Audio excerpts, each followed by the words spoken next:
ये आकाशवाणी रायपुर है। छत्तीसगढ़ी समाचार बुलेटिन के संग मीनल तिवारी के जय जोहार। अब सुनो आज के प्रमुख समाचार। आज गुरु पूर्णिमा हरय। ये मौका में प्रधानमंत्री और मुख्यमंत्री ह प्रदेशवासी मन ला शुभकामना देत किहिन कि भारतीय संस्कृति में गुरु के सर्वोच्च स्थान हरय। छत्तीसगढ़ व्यावसायिक परीक्षा मंडल कोती ले शिक्षक, सहायक शिक्षक, व्याख्याता के पद पर आयोजित भर्ती परीक्षा के नतीजा जारी।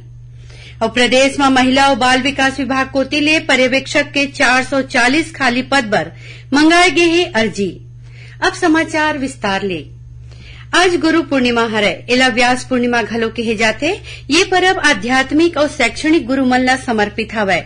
भगवान बुद्ध बोधि वृक्ष तरी ज्ञान लेके बाद अपन पहली प्रवचन दे रहीन। भगवान बुद्ध सारनाथ ले बोध गया के यात्रा करे रहीन और पूर्णिमा के दिन प्रवचन दीन।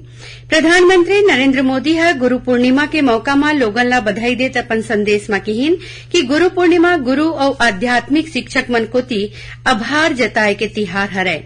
छत्तीसगढ़ के मुख्यमंत्री भूपेश बघेल प्रदेशवासी मन ला गुरु पूर्णिमा के शुभकामना देत किहिन कि भारतीय संस्कृति में गुरु के सर्वोच्च स्थान हरय। गुरु कोती ले देगे अनमोल सीख ला जीवन में उतार के हमला आगू बढ़ना चाहिए। वहीं भारतीय जनता पार्टी के प्रदेश अध्यक्ष अरुण साव गुरु पूर्णिमा के मौका में राजधानी रायपुर के भारत सेवा आश्रम पहुंच के संत दर्शन और संत समागम के निमित्त स्वामी शिवरूपानंद के दर्शन करीन और प्रदेश के सुख समृद्धि के कामना करीन। ये बेरा में प्रदेश अध्यक्ष भारत माता के प्रतिमा में फूल माला चढ़ाईन। प्रधानमंत्री नरेंद्र मोदी अवैया 7 जुलाई के रायपुर दौरा में रही। ये दौरान उमन साइंस कॉलेज मैदान में राखे गए जनसभा ला संबोधित करही। प्रधानमंत्री के आगमन ला लेके भारतीय जनता पार्टी हा अपन तैयारी तेज कर दे है। प्रदेश अध्यक्ष अरुण साव, सांसद सुनील सोनी समेत भाजपा के बड़का नेता आज साइंस कॉलेज मैदान पहुंच के उहां हुआ तैयारी ला देखीन। साइंस कॉलेज मैदान में वाटर प्रूफ डोम बनाए जाथे। जनसभा और स्टॉल पर आने डोम बनाए गए हैं। यहाँ लगैया स्टॉल में केंद्र सरकार के आने योजना ले जुड़े प्रदर्शनी लगाए जाही। कार्यक्रम स्थल के आज एसपीजी के टीम जांच करीन। प्रधानमंत्री के दौरा के बेरा सुरक्षा व्यवस्था बनाए राखे बर करीबन 1200 पुलिस कर्मचारी मन के ड्यूटी लगाए गए हैं। भारतीय जनता पार्टी के बड़का नेता और केंद्रीय गृह मंत्री अमित शाह कहने कि केंद्र सरकार अन्य पिछड़ा वर्ग समुदाय के विकास खातिर सरलग काम करत है। ओमन पाछू 9 बछर में ये समुदाय के विकास और उनकर जीवन में आए बदलाव बर करेगे उपाय ला बताईन। श्री शाह कल लखनऊ में भारतीय जनता पार्टी के एक समारोह ला संबोधित करत रहीन।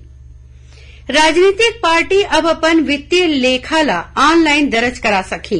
निर्वाचन आयोग राजनीतिक दल कोती ले चंदा, रिपोर्ट, वार्षिक लेखा और निर्वाचन व्यय विवरण दर्ज कराए बर एक वेब पोर्टल शुरू करे है।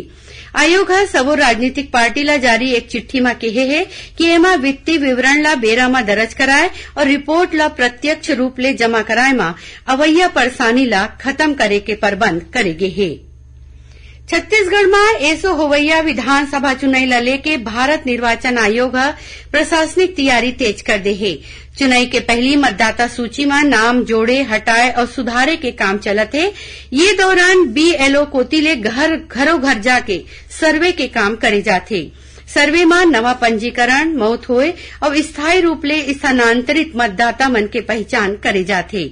सर्वे में 18 बछर के अपंजीकृत नागरिक मन के नाव मतदाता सूची में जोड़े खातिर अर्जी भरे जाही। ये बखत पुनरीक्षण बर तारीख 1 अक्टूबर 2023 तय करे गे है। माने ये तारीख या एक हर पहली जौन मन 18 बछर पूरा कर ली उखर मन के नाव मतदाता सूची में जोड़े जा सकी।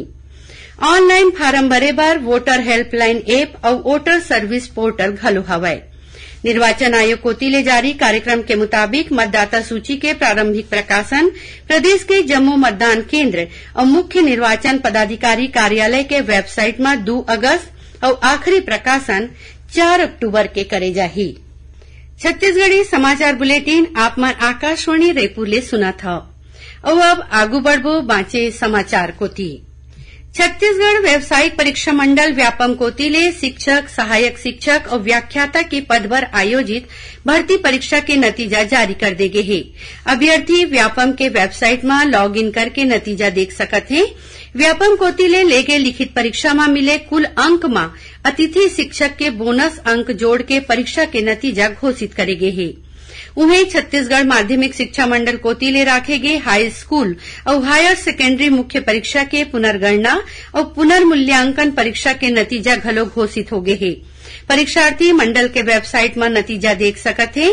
जौन विद्यार्थी मन एखर बर अर्जी दे रहीन ओमन पूरक या अवसर परीक्षा बर अर्जी देना चाहते तो जिला मुख्यालय में समन्वय संस्था या विकास खंड के शासकीय स्कूल ले काली 4 जुलाई तक ऑनलाइन अर्जी जमा कर सकत हे। प्रदेश में महिला और बाल विकास विभाग कोती ले पर्यवेक्षक के 440 खाली पद में भर्ती बर अर्जी मंगाए गए हे। ये पद में नियुक्ति छत्तीसगढ़ व्यावसायिक परीक्षा मंडल कोती ले राखे गए प्रतियोगी परीक्षा ले करे जाही। ये परीक्षा बर छत्तीसगढ़ के मूल निवासी महिला उम्मीदवार ही पात्र होही। परीक्षा खुली सीधी भर्ती और परिसीमित सीधी भर्ती ले जाही। खुली सीधी भर्ती बर 220 पद मंजूर हवय, जेमा जम्मो वर्ग के माइलोगन अर्जी दे सकत हे। उन्हें परिसीमित सीधी भर्ती बर घलो 220 पद मंजूर करे गे हे। एमा सिर्फ आंगनबाड़ी कार्यकर्ता मन ही अर्जी दे सकही। नियमितीकरण के मांग ला लेके प्रदेश के संविदा कर्मचारी मन हा अपन हड़ताल शुरू कर दे हैं। छत्तीसगढ़ सर्व विभागीय संविदा अधिकारी कर्मचारी संघ के बैनर तले ये जम्मू कर्मचारी 1 ले 8 जुलाई तक आने जिला में धरना प्रदर्शन करत हैं। 9 जुलाई के रायपुर में विशाल धरना प्रदर्शन करे जाही, जेमा राज्य भर के संविदा कर्मचारी शामिल होही। एमा जांजगीर चांपा जिला में संविदा कर्मचारी मन हा कचहरी चौक में नियमितीकरण के मांग ला लेके आज धरना प्रदर्शन करीन। गाड़ी के फिटनेस जांच बर प्रदेश के पहली automatic fitness testing centre Raipur में तैयार हो गए है। ये सेंटर में आधुनिक मशीन के मदद ले गाड़ी के फिटनेस जांच करे जाही। रद्दा हादसा ला रोके बर परिवहन विभाग ये केंद्र के स्थापना करी है। एखर पहली फिटनेस निरीक्षण के काम आरटीओ ऑफिस में करके प्रमाण पत्र जारी करे जात रहीस। अब प्रदेश में 1 अप्रैल 2024 ले ऑटोमेटिक फिटनेस सेंटर ले हैवी गाड़ी के फिटनेस प्रमाण पत्र लेना जरूरी कर दे गए है। अब एखर बर अधिसूचना घलो जारी करे गए है। काली ले सावन के महीना शुरू होवत है। एकरे संग भगवान शंकर के पूजा पाठ अभिषेक मंदिर देवाला और घरों घर में शुरू हो जाही। ये मौका में मुख्यमंत्री भूपेश बघेल हा प्रदेशवासी मन ला शुभकामना देत सुख समृद्धि और खुशहाली के मानता मानिन है। उन्हें प्रदेश में ऐसो हरेली तिहार के मौका में लोगन बर गेड़ी के सशुल्क व्यवस्था वन विभाग कोती ले करे जाही। ये गेड़ी वन विभाग के कार्यालय और सी मार्ट में मिलही। अब मौसम के जानकारी। प्रदेश में अवैया 24 घंटा में कुछ एक जगह में छुटपुट वर्षा होए के संभावना जताए गे हे। उन्हें 1-2 जगह गरज चमक संग गाज गिर सकत है। मौसम विभाग के मुताबिक ऊपरी हवा में चक्रवाती घेरा बने हैं, जेकर प्रभाव ले काली वर्षा होए के संभावना है। कतकोन जगह में भारी वर्षा के घलो चेतावनी दे गे है। आखिर में प्रमुख समाचार एक घाव फेर। आज गुरु पूर्णिमा हरे। ये मौका में प्रधानमंत्री और मुख्यमंत्री है प्रदेशवासी मन ला शुभकामना देत किहिन कि भारतीय संस्कृति में गुरु के सर्वोच्च स्थान हरे।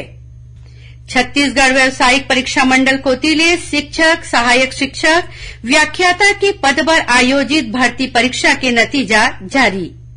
और प्रदेश में महिला और बाल विकास विभाग कोती ले पर्यवेक्षक के 440 खाली पद पर मंगाए गए है अर्जी। एकरे संग छत्तीसगढ़ी समाचार बुलेटिन इहे सिरावत है। जय जोहार।